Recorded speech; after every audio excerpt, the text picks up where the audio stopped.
Енді ешқандай фоторедактор қолданып қажеті жоқ. Өйткені әлемдегі ең мықты жасанды интеллект арқылы суретіңізді қалаған бейнеде өңдей аласыз.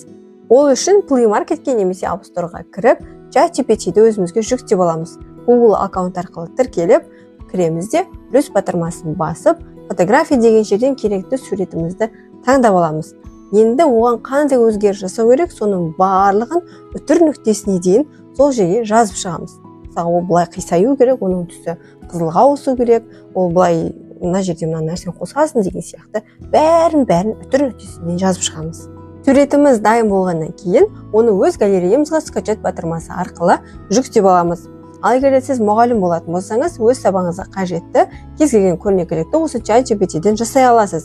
Мысалға, мен интернетте жұмыс жасайтын мына қызғу деп аталатын ойынға керекті суретті осы ChatGPT-ден жасап алған болатынмын. Өйткені бұндай әдемі суретті басқа еш жерден таба алмадым. Егер де ақпарат пайдалы болған болса, өз әріптесіңізбен осы видеоны бөлісіп, видеоны сақтап алыңыз. Әрі парақшама тіркелуге ұмытпаңыз.